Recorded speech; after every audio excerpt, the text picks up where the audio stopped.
today we have a very, very special guest with us. We have Dr. Shulbha Arora. She is OB-GYNEC and she's a fertility specialist since the last 17 years. She has a huge and very long, important background of consulting with so many patients and, you know, helping so many women. So Dr. Shulbha, thank you so much for being a part of this conversation today. Hi, Karishma. Thank you so much for the kind introduction and thank you for having me over once again. We're going to be speaking today about a very, it's a topic of conversation. There is so much happening on the front of the topic that we're just going to speak about. Dr. Shulbha has very kindly agreed to give us education about a very common phenomenon now among young teenage girls of reproductive age. It's the PCOD and PCOS concept. Doctor today is going to be telling us about different aspects of PCOD and PCOS. It's a lifestyle disorder which is so common now and so prevalent among young girls that the more information out there, the better it is going to be for girls to understand and to take precautions so that their overall symptoms and their PCOD conditions do not worsen with time. So, Dr. Shulbha, thank you for, talking to us about PCOD today. It's a personal, it's like a personal project for me because PCOD is so prevalent now and I meet every second girl, third girl with this problem. So, Doctor, can you please explain to us what the whole phenomenon of PCOD and PCOS in women is about? Yes, sure, definitely. As you rightly said, it is quite a common hormonal problem. In fact, it is the most common hormonal problem found in women of the reproductive age group, that is between, you can say, 15 and 45 years of age. And it being this common, it's very important for girls or for women to understand that it's not something to panic about. Very often I get women who call me up or come and meet me absolutely petrified that do I have PCOS? I read this, I read that. It is common, yes, and as Karishma has said, it is a lifestyle disorder. So this is something that affects different organ systems, different aspects of our life, and it's something that we live with and we learn to live with. So to start off with, what is PCOS and what is PCOD? Now, earlier it was called PCOD, that's the old term, because it was called polycystic ovarian disease. But as time went by, as we gathered more information about it over the years, we have now come to understand it is not a disease. And that's why we call it PCOS now, polycystic ovarian syndrome. This is what PCOS stands for. Yes. Thank you, doctor, for giving us clarification on that. We also wanted to know from you, that you treat so many girls. So many girls come to you with this condition of PCOS now. What is your gold standard treatment advice to them for tackling, management, and finally getting relief of symptoms of PCOS? So the management always starts first and foremost with lifestyle changes. Now, let me begin first of all by explaining what exactly happens in PCOS, what it can lead to, and then we come to how we treat it. Yes. So basically, it is a hormonal imbalance, as I already mentioned, and the main underlying problem is what we call insulin resistance, and which leads to hyperinsulinemia. Now, you must have all heard about this word insulin, and you know that it has something to do with diabetes. We're not talking about diabetes right now. It also has something to do with PCOS. Yes. Insulin is a hormone that is produced in our body. What does the insulin do? What is produced in our body? When we eat food, the glucose or the sugars from the food are absorbed into our bloodstream. The insulin produced in our body uses this glucose to give us energy. In women who have PCOS, this insulin is not being able to do its job properly. It's not being able to utilize the glucose to give us energy.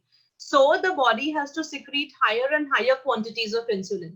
You can imagine it's like a classroom full of kids. If the children are not listening to the teacher in the normal volume, the teacher has to shout to make them listen. So similarly here, the insulin production increases to utilize the glucose that was otherwise resistant. So now there is a hyperinsulinemia, means high insulin levels. In people with diabetes, when in spite of increasing insulin levels, they are not able to utilize the glucose absorbed from the food. That's why they have diabetes. When you check their blood sugar, the glucose levels are high. Yes. In women with PCOS, the high increasing insulin levels can now effectively utilize that glucose, so you don't have diabetes. But what happens when that insulin production increases? In the same factory where insulin is made, you can say, in the same endocrine system of our body, other hormones are made as well. Some of these hormones are called androgens. These are hormones that are normally made in very minute quantities in our bodies. They are male hormones. They are found in high quantities in men's bodies. But when we have PCOS and our insulin production rises, because of that, the androgen production rises. Yes. So now we have very high amounts of male hormone in our body, and those are what cause all the problems that occur with PCOS. Like, for example, your periods getting irregular, you not ovulating in time, or women get acne, pimples, excessive hair growth, hirsutism. All these things occur because of the high androgen levels. And also what happens because of these high insulin levels disrupting the metabolism of food in our body, we have a tendency to gain weight. Yes. So the first and foremost thing that we advise to women with PCOS, especially if they are overweight, is lifestyle modification, a low calorie diet, a low carbohydrate diet, and incorporating some form of exercise at least 5 days a week, at least for 30 to 45 minutes per day. This is the first thing that we start with, because the minute you start to lose weight, the hormonal problems automatically starts to settle. Now, losing weight is, of course, easier said than done, especially for women with PCOS. It's not that easy to lose weight because the insulin resistance is there, which is ready to just absorb your food and convert it to fat and store it in your body. Yes. So then for women who have got a very high BMI, or who, in spite of lifestyle changes, are not able to lose weight, we come to the next step, which is called using insulin sensitizers. There is a tablet called metformin or Glycomet, which is used for diabetics as well, but we use it in PCOS also. What this does is it makes your body sensitive to insulin. So now the insulin which is being produced by your body is able to utilize the glucose, and it no longer needs to shout. As your insulin levels start coming down because of taking this tablet, all the other problems start to also sort out. Yes. Now this is to start with.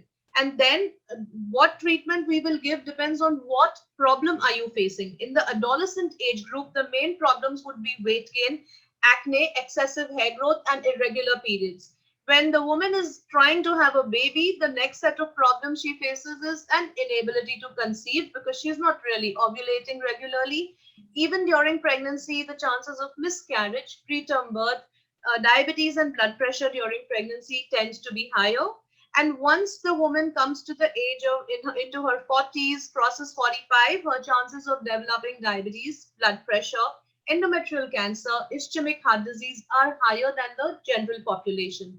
This is why we call it a metabolic syndrome. And depending on what phase of life you are in, what problems you are facing, the treatment is advised according to that. Okay. Thank you, doctor, for that, brief explanation of, the stages and how it is that, somebody should look at getting a treatment for themselves, depending on the kind of symptoms that they have. Doctor, you mentioned a very important symptom that a lot of young girls, have at the moment. You spoke about facial hair. You spoke about hirsutism. So, can you tell us how, how girls can manage this condition when they have PCOS and they also have a lot of facial hair? It kind of causes a lot of, social stigma. It causes lots of conscious behavior among young girls, So can you help us with some tips from your side on management of this hirsutism? So there are two ways of managing hirsutism. One is with medication and the other one is physical, epilatory, techniques. So when you have the medication for it, the mainstay is to start off with oral contraceptive pills. Now, the oral contraceptive pill is not given over here from the point of view of contraception, but the same combination of hormones that this pill contains also helps in reducing the androgen levels. Yes. So it is, and it also helps in regularizing the menstrual cycles, reducing the androgen levels, which then indirectly reduces the androgenic effects, that is acne and hirsutism. The other kind of drugs that we use are directly anti-androgen drugs, like spironolactone, for example, finasteride. These are drugs that bring down the androgen levels in your body. Now, that being said, and of course, as I mentioned, metformin, which basically reduces the insulin levels. But that being said, the hair that have already formed, they're not going to disappear by taking these tablets. So at the same time, the depilatory mechanisms you have to continue, for example, waxing or threading or bleach or even laser. And simultaneously you continue your oral medication, so that over a period of time you will start to see a reduction in the hair growth, and at least it won't exacerbate further. Yes, thank you. Thank you for those suggestions on, the facial hair management. Doctor, you mentioned, oral contraceptive pills. I would want to ask you a question on that. A lot of girls and, a lot of, um, reproductive age girls and young girls are always so confused about this term oral contraceptive pill. They are usually misguided about it. They try to Google this out. They try to find answers to, should they be using OCPs, which are oral contraceptive pills, or should they not use an OCP? How is it that it can help them? I would urge you to help us understand the concept of usage of OCP and its role in PCOS. Yeah.